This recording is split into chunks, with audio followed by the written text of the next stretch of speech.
Well, it is very exciting today to have the person who, along with his team, made the seminal methane detection that directly inspired the conception of this workshop. Dr. Chris Webster is the principal investigator of the tunable laser spectrometer on board MSL. He is a senior research scientist at JPL and director of the well-known Micro Devices Laboratory at JPL. In recognition of his outstanding achievements in both scientific research and technological innovation, NASA has awarded him with Exceptional Scientific Achievement Medals in 1992 and 2004, and a NASA Exceptional Technology Achievement Medal in 2013. His research spans across Earth science research and planetary sciences, including airborne investigations of terrestrial cloud formation and troposphere-stratosphere water exchange transport using stable isotope analysis, and, of course, the recent detection of methane on Mars and its stunning variabilities. In the next half hour, he's going to talk about Mars chemistry and methane measurements. Thank you.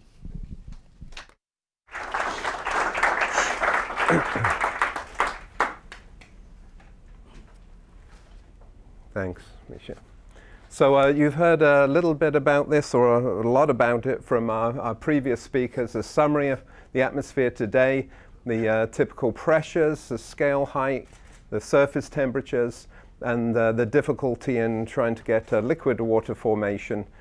As far as composition, we have the 96% CO2, argon, nitrogen, oxygen, and CO contributing, and these were measurements originally made by Viking, and Sam, this incredible chemistry lab of Paul Mahaffey's, has made a huge progress in first of all validating the basic Viking results, but you've heard a lot about their recent measurements of organics, for example.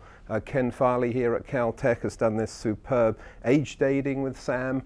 You're going to hear about the methane results and a whole array of isotope ratio measurements and analyses in evolved gas analyses of rock samples. We heard from Mike Mission about the darkness and the breathing, if you like, of the atmosphere, and the local dust clouds, global dust storms. MRO has been looking at these. Armin Kleinball and Dan McLeese's instrument, MCS, has been studying this for many years. There's an ozone layer above Mars, for example, and of course many trace gases have been detected. So I won't go into these cycles in detail, of course. This is the strength of people like Yuck Young's group here at Caltech. This is from a paper, Villanueva and Mike Mummer and others, in Icarus. This shows you, and this is, I think this is partly why Paul Wemberg, who's the expert for these cycles in Earth atmosphere, it's the stratosphere of Earth is very much like the atmosphere of Mars. They're very similar pressures.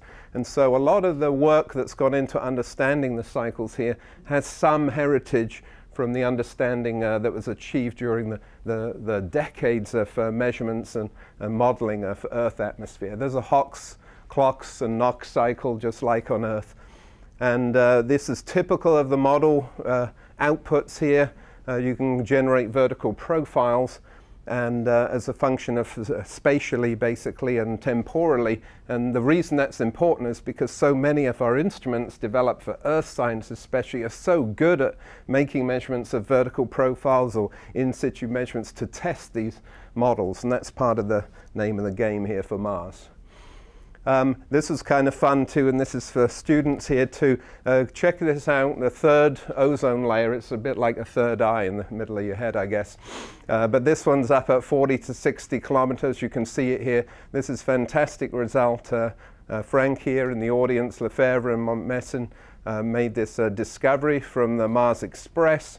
And it's a very intriguing. It just shows you that even late in the game, you can make these very phenomenal discoveries that come along. So as far as the atmospheric loss, McElroy and Yuck Young and others started to predict that there could be a loss of this thin atmosphere. The Viking looked at nitrogen isotope enrichment as evidence, and Toby Owen, I love this little paper, of course, from Toby Owen, another brilliant contributor here, that looked at the D to H for the first time, looked at the Doppler shift of the lines from Earth, and came up with this factor of 6 plus minus 3, the enrichment implying that there was a more rapid escape. So we've heard many times today that it once had a thicker atmosphere and surface liquid water. The idea is that the planet's core cooled and perhaps solidified. And remember, it's, the core is apparently 70% the density of Earth. It lost its magnetic field, or this dynamo effect somehow was arrested. It's not very well known, as Bethany says, in this relatively short period of time. Maybe there was a catastrophic collision with a large body that tore off some of the atmosphere. These are ideas that are out there basically for you to chase up on and decide. As far as this erosion in the atmosphere, there's the genes, kinetic energy escape, of course, the photochemical production, and also the solar wind pickup acceleration that can have a very large effect on in these sputtering processes. And again, this is an advertisement for you to check out the latest results of Bruce Jakosky's Maven mission. So we look at a lot of the atmospheric results. We're looking at the atmosphere today, or we're looking at what happened, or the end result of all those billions of years, if you like. Maven is doing even more than that. It's looking at incredible detail at the exact processes happening on the edge of the atmosphere, and how it responds to solar wind events. And they've seen some very spectacular events, like in March 2015, and they've seen this large enhancement in the escape rate. So the first kind of stunning result from Maven is that it's not a gradual erosion that we tend to put into the models. This can have some very large variations, and sometimes spectacular. So again, if you want to see the movie of this, go check out the movie. It's fast forward over a large period of time, but it's fantastic work. With the SAM chemistry lab on MSL2, part of that escape, the evidence, if you look at all the isotope ratios, and sort of not surprisingly, if you measured an isotope ratio that wasn't enriched, there'd be something wrong somewhere. Pretty much you see in the enrichment in all the isotopes, all supporting the idea of early atmospheric escape. The carbon, these measurements here, made by both TLS and QMS, the most precise measurements made to date, and we'll see that they compare with the meteoritic record and other aspects. So Bethany didn't mention this, but this is a great paper here on looking at the theta carbon. So once you measure that carbon-13 isotope ratio, and remember Phoenix landed and came up with a -10 per mil measurement that is now being challenged. But that caused the modelers to create volcanic activity in the past and figure out some way where you can balance the volcanic emission, the carbonate deposition, and the escape that we mentioned to produce this end result. And again, Renyu Hu and Bethany Ellman, Yuck Young, David Cass have done this, beginning with the recent measurements we made on Curiosity. And in particular, they balanced the atmospheric loss with the carbonate deposition, for which Bethany is a world expert, of course. And in particular, pointed out that with Yuck, that there's a whole new mechanism of carbon monoxide photodissociation. There's an enrichment process through carbon monoxide that partially compensates that carbonate. Again, this is a great paper, and recommend you to read it. So these ideas aren't really new. Again, decades ago, etc., there was the idea that a lot of it was lost in the enrichment values. And the thing to point out here is on this time scale here of events, we're very fortunate because when we make measurements on Curiosity, for example, we have the meteoritic record. We have measurements of carbon-13 from Allen Hills, from Nucla, from 79001. We have measurements of isotope ratios and even sometimes in trapped gases. So this gives us like a yardstick by which we can compare the measurements we have today. And that's partly when, as Bethany said, measurements of our isotope ratios here today look a lot like the Allen Hills or later period, and that implies to a general extent that not a lot has happened, or a large part of the escape, if you like, processes happen very early in the process. I wanted to just point out that there isn't just a study of the atmosphere from orbiters and landers. The surface, of course, which takes a huge priority in a lot of our spacecraft to date. The great thing about something like a rover is you can combine the surface and the atmospheric measurements. Paul Mahaffey's paper in Science here, we measured this D to H in both water and hydrogen. And the higher temperatures here, we identified the water that's bound basically in the crystalline structure. We produced a D to H value for it. The D to H value was 3 times SMAU instead of Earth is typically 1 time SMAU, standard mean ocean. We measured 3 times. The atmosphere today is about 5 to 6, for example. So this told us basically that there was a lot of the water was lost before the Hesperian period that these clays are identified as, and a lot of it was lost after it. And you get things like global equivalent layers. So this is a way of understanding. We talk about the presence of liquid water in the past. The isotope ratio, the D to H, can give you a good handle on how that happened with time. So I'm meant to be talking about measurements too. So when you're trying to measure, the point here is that the Martian atmospheric composition is very well understood. These are the kinds of maps that are produced. They're very impressive, as I'm sure Mike would agree. And this is HDO and water, for example. They get D to H maps. These are from Earth-based, and the Earth-based observations have played actually a very critical role in the past of establishing the gas composition on Mars. Here's Therese Encrenaz, this spectacular measurement here of hydrogen peroxide. I mean, who would have thought you could measure hydrogen peroxide from sitting on Earth looking out to Mars, and with these relatively small concentrations here. This is made from the IRTF at Hawaii, and they got seasonal and spatial variations. So we know a lot about the components of those Hox clocks and Knox cycles on Mars, and it's a surprisingly mature field, I would say. And especially with Yuck Young's group in particular, who have very advanced modeling capability. And that includes not just the homogeneous chemistry, but the heterogeneous chemistry on dust particles in particular. Susha Latreille, another contributor, big contributor in this field here, has theorized that these turboelectric fields that you can get in dust storms can produce a lot of OH, and eventually hydrogen peroxide that in the soil processes basically can destroy methane gas to produce formaldehyde and eventually methanol. So there's a variety of contributions here. And again, so this is what it looks like. This is again a map. I'm here to scare some people a little bit, in the sense that if you want to make measurements from Earth, it's a very challenging thing to do, and you have to take into account the gases that are in Earth's atmosphere, or you have to get rid of them somehow. And Mummen's group and other groups get rid of them by using the Doppler shift, basically shifting the lines out. You can, especially for methane, you can do a lot of good by getting out of the 1800 parts per billion in Earth's atmosphere to look at tens of parts per billion in Mars by using that, shifting them out of that same absorbing region.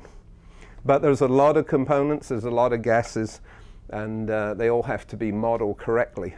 And I will point out here the Indian Space Agency are looking at solar reflectance in 2 wavelengths only at low resolution. It's going to be a challenge for them to pull out methane measurements with all this happening in the background, not to mention the mineralogical features that you'll see at similar resolution. Resolution's important because remember, if you have a Doppler limited line in a gas cell and it's 50% deep or whatever it is, if you have a delta function scanning across it, the end result is you'll see a 50% deep line. You have maximum sensitivity.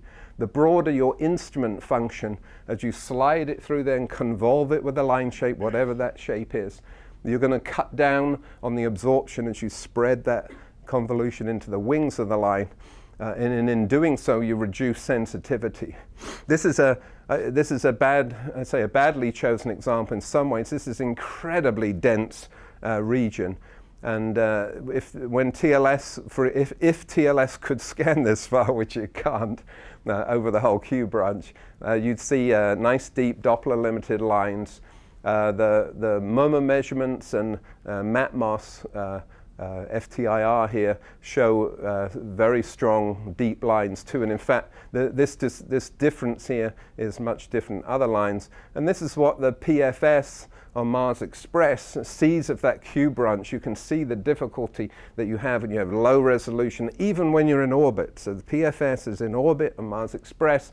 It's going to look at a wide blob here basically compared to the deep lines that could be seen with an FTIR, for example. And I should say the FTIR trumps most measurements because they look across, in solar occultation, they look across a large spatial path length, so they get path lengths of thousands of times greater than a TLS, for example, and you end up with very impressive sensitivities, and that'll be my last slide. So again, going back to resolution, spectral resolution. Remember, right after we landed on the moon, there was the announcement from George Pimentel that there was methane and ammonia on Mars, another gas mentioned by Ken Nielsen here. And these are the features that were shown, and there's a big press conference, and things are very exciting. It turned out, of course, that these were CO2 ice features, and so the lesson is, again, high resolution. You need high spectral resolution to make sure you're not looking at, to get the features right. A quick summary of measurements. This is the PFS measurements, for example, and you can see here the Q branch looks like this. This is like now you see it, now you're gone slide, now it's gone. The measurements they came up with were about 15 parts per billion. I will say, if you look at the recent paper, here that the data have improved as they average more data. This used to be a triangle with 3 points, and now it's a very clear line, and in particular they see it in 5 to 9 other lines. If you look at R3, R4, P2, you see the same enhancement over the same line width. So it's actually, this data is more convincing to spectroscopists with time as the processing has improved. So they got 15 parts per billion, and from 3 locations, concluding it was in the northern cap, with a summertime release that would eventually push up the global mean to 15. These are very crude summaries here. Here's Michael Mummer sitting in the front row. This is a quick summary here. His observations from in Chile and the IRTF, for example. Again, we said relying on Doppler shift. And again, not just one line, but multiple lines are seen here and detected. And yes, you need to subtract Earth methane and water and other features, but that's done pretty well through Doppler effects and also significant interaction with models that produce the spectral lines in the region. There were initial reports of lower amounts at higher latitudes and enhancement in equatorial regions. The kind of range, though, as we see here in this very famous photo now, well, not photo, but simulation, is 0 to 60 parts per billion here. And there were enhancements seen over where there are high cliffs or topography, basically, changing topography. And the question was raised, is this methane that's diffusing under the permafrost or emerging at these transition points? Krasnopolsky, again, this is an FTIR, detected 10 plus or minus 3 parts per billion in Mars. and concluded in that paper that it was from methanogenesis, which I think we're not ready to conclude at this point. And this is his data. You can see the error bars. I'm not sure if these are 1 or 2 sigma on these, but you can clearly see the feature in the middle of these measurements here. But again, that's the error bar is not as high as it could be. And so what happened here, to that point we were seeing differing conflicting results, differing distributions. It was a real puzzlement. Everybody was shaking their head, and including Frank Lefebvre here and Francois Forget, who published this "We Don't Understand It" paper, if you like. And nobody did at the time, and I think that still remains true. The variations, the observed variations, are still to a great extent unexplained by known atmospheric chemistry and physics. And so the question right away was, what did we see? And again, I talked about higher resolution. Here's that Q branch that so many use. Mummer and others use various lines in the PNR region. We scan over this very narrow region here to pick up the R3, and suddenly what it looked like lines under most high-tran, when you have the resolution we have, this is actually a triplet, the R4 is a quadruplet, and we use this triplet. These are single row vibrational lines. This is rotational structure within the transition here to detect the methane. This is how beautiful TLS looks. If you were to see it in real life, you'd just sit there gazing at it for hours at a time, trust me. And these are some of the lasers. We have 2 lasers. We have this IC laser that was developed. I saw Siamak Faruha in the back here. His group with Rui Yang developed the IC laser that made this possible. That's what we officially call, it's a technical term, so be careful. It's called enabling technology. So we're very proud at MDL to have been part of that and to see it go all the way to Mars. So our measurement method on TLS is very simple. We have a multi-pass Harriot cell here. We put Mars air in and we can pump Mars air out. The slight problem is we have a 4-optics chamber that has beam, little beams, it's about this big by the 4-optics, has beam splitters and reference cells and detectors and a little bit of cabling and some lenses on the lasers, triple lens collimators. And what happens is you always take a little bit of air when you've been sitting at the Cape for, we were delayed 2 years now. We took a little bit of air, terrestrial air with us. And so we had a contribution from the 4-optics. There's a little bit of methane in the 4-optics. Okay, so how would you do this experiment? The first few days we started making measurements and trying to understand that. Very quickly we decided how to do it, and we've done that for the rest of time. So all the data that you've ever seen published, they all come from the same method, same processing. It's very simple. You pump out the Harriot cell and you record what you see on the detector that will carry any 4-optic signature with it. Okay, so you've got that. Then you add the gas and you see what happens to it. Does it go up, down, etc.? And then we pump it out again. We want to pump it out. So we're looking for the full cell drifting up or down with time. That would be bad. We're looking for the 2 empty cells disagreeing with each other because they all show something happening during this 1-hour experiment. And we have a lot of housekeeping data and to back up a lot of this. So we actually use second derivative detection. It's no big deal. When you have direct absorption, when the absorption's very small, you're better off dithering the laser, doing a 2F or second derivative. You get better signal to noise, basically. And this is very familiar to a lot of the groups here in the audience.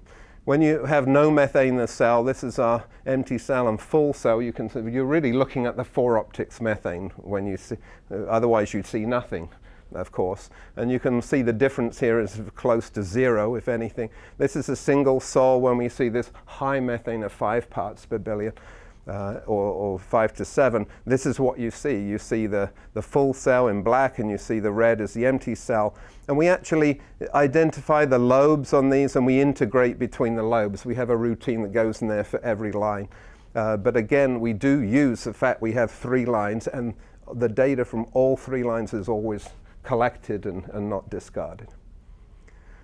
So here are the results that we had. So it's a little busy this, but we basically landed around here. I've put it as a function of subsolar degree here, solar longitude, so you can see the seasons. We landed around here, and the black points are this regular experiment. We have significant error bars on it, so we started seeing low methane, and round about this time we reported an upper limit of 1.3 parts per billion. Then we came around here with the black points, not these black points, and we saw these 4 sequential high values. They're separated by 4 weeks or so each, so over 2 to 4 weeks.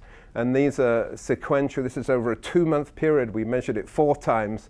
This is the measurements we've got. And you can imagine if you were to represent this with a single point, its 2 sigma error bar would be about this size, and that's exactly what we report. We reported in Science 7 ± 2 with 95% confidence.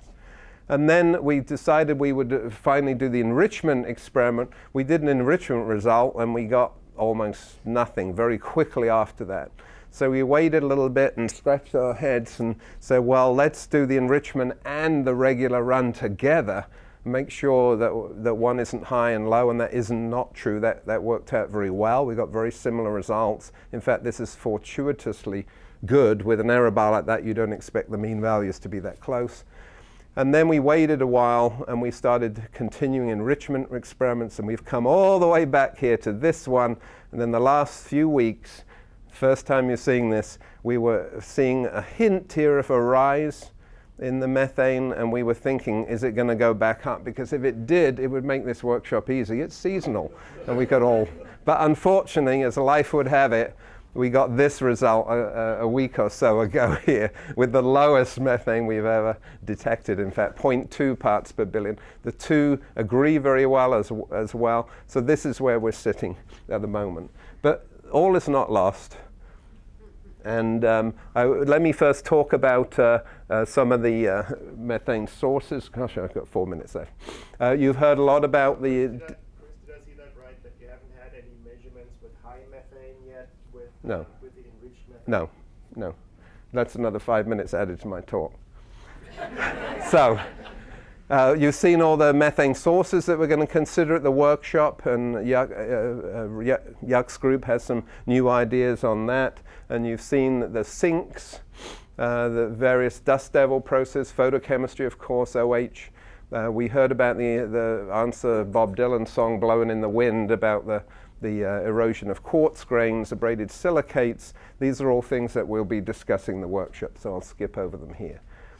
For our low methane measurement, this 0.7 part per billion, you can read some of this, but the bottom line is here, is that the model predictions of Sugar, and that's his model predictions, predict about 2.5 parts per billion as a background level, and even at 0.7, which we reported in Science, is 3 times lower. If you were to take all our enrichment results, now we have several more points, the mean value is actually perhaps 0.5, so it hasn't changed that much, but if anything, it's a little bit lower than the 0.7. And so something's wrong with the model predictions with these very simple factors that go in: infall amount, UV flux, conversion efficiency of carbon. And so if you blow up the scale, and now so we made, this was our first enrichment run, second, third, and you put our data on here, it's tempting. And by the way, look at this scale. These are spectacular capability, and this is because we use the enrichment process. So very simply, we suck air in and we fill the Harriot cell. Normally that takes a minute or so to do. But the way we do it, it takes 2 hours. Why? Because in the middle of that, we put a molecular sieve material that is a CO2 scrubber. So that's as the air tries to flow into the cell, the CO2 is removed preferentially, and when we finally end up with 7 millibar 2 hours later, we then have effectively enriched the methane. We know it's a factor of 23 because we've measured it 3 times in the test bed. This is a duplicate of the flight instrument in a holy shrine in NASA Goddard, basically. And we do a lot of our runs there. So it's tempting when you look at this to see some kind of shape. So again, okay, when we didn't see any seasonal dependence of the high methane, but and it's hard to believe that the background level should be changing from 0.2 to 0.8.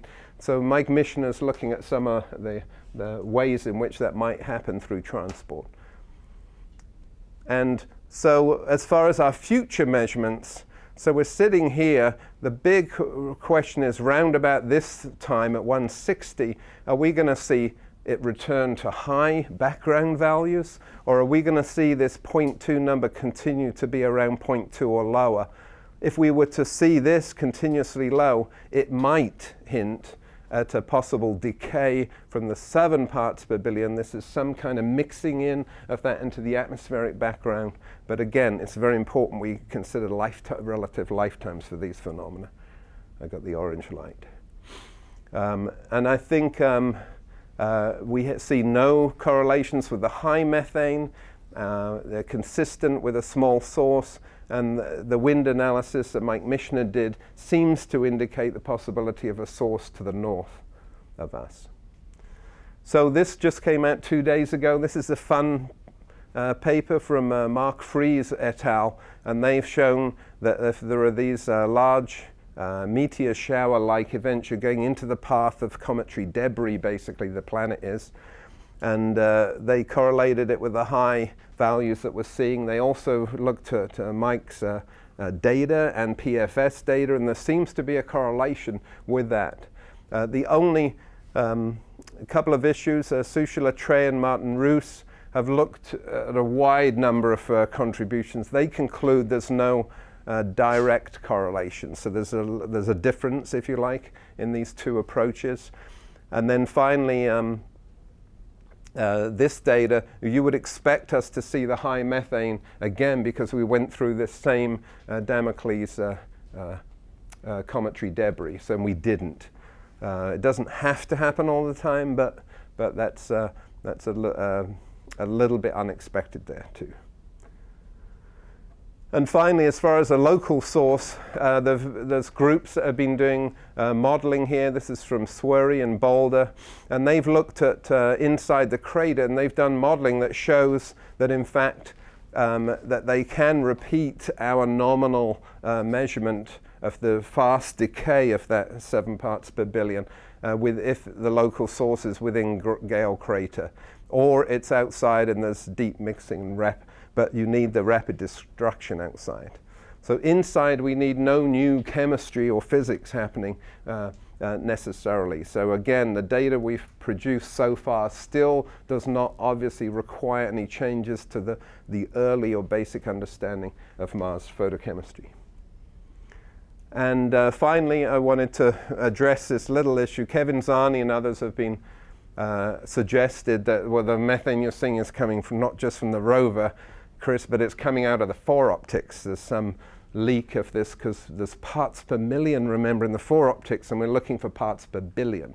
But again, I use the analogy about finding a piece of gold, that's tiny and it's pure gold versus a whole mountain that's 10% gold, and your choice of it. And so we have to be careful when you say parts per million, it gets people worried about how much methane. And so here's the answer. The 4 optics, the methane we have, yes, there's 12 parts per million there, but it's only 2 nanomoles of methane. And if you were to draw just a 10-meter diameter sphere around the rover, for example, and put 7 parts per billion methane in it instantaneously, there's 1 micromole of methane you need. So we don't have enough methane in our 4 optics to do that, even instantaneously. Now, crank up the wind a little bit, blow it around a bit, and do that for 2 months to maintain 7 parts per billion for 2 months. So these are our arguments against it. It doesn't mean he's wrong. It's just these are our arguments against it being a source from curiosity. And also the rover's now been on the surface for over 2 years. Methane's very volatile, as you know, and it's unexpected that there are any sources that are still outgassing. The UV degradation of Kapton tape that got a lot of attention. It was PS, this effect declines a factor of 10 every hour that it's on the surface. Of course, we didn't even turn on for 2 months as things happened. So we would push back on this. We also measure the 4-optics methane. We measure the pressure. We know what's happening to our little 4-optics chamber very well indeed, and including a pump out we did. And there's no evidence for loss of methane in the 4-optics you can see there. So the results, we talked about the low background. We cannot distinguish geological, biological source, of course. We've seen a sudden spike, and the fact that it came down, it was probably a small source. As far as future instruments, a couple more minutes. Right now, with the enrichment, we can get 0.1 parts per billion. We have an enhanced digital instrument we've developed to do 20 parts per trillion. There are a number of groups, including Michio Okamura here, and others across the country, that have developed a cavity ring down or ICOS here. We're working with Harvard University right now on developing this possibility, or their interest in getting our lasers, for example, to help with instrument development. So you suddenly get to the tens of parts per trillion. And in fact, if ExoMars lander lands in 2018, they have an ICOS instrument on board there and built at IKI in Russia, and that should have sensitivity below 50 parts per trillion. As far as the orbiters go, I have like this slide and another. There's MOM, we mentioned the methane subtraction from the Indian Space Agency. NOMAD on ExoMars is a very exciting opportunity here. There's 2 instruments on there. This should get 25 or so parts per trillion in solar occultation. I think we're going to hear a bit more about that later from Frank. And finally, my last slide, because this is the instrument we should have flown. And Paul Wemberg was the PI on it, and Vicky Hipkin, Canadian Space Agency. But this is a really spectacular capability. They have the long path length. They, TLS, we have to know what we're looking for. We look at a few spectral lines. With the FTIR method, you get high resolution at very many lines for each band, and then many bands for each molecule. And so you're able to get down to tens parts per trillion. We find methane here, for example. This is 10 parts per trillion and lower there. And these are some of the contributors to that experiment. Maybe Mars 2022 or 24, but this instrument I'm a huge fan of, and I think it would solve a lot of the unknowns when you have this kind of sensitivity. So with that, I'll say thank you.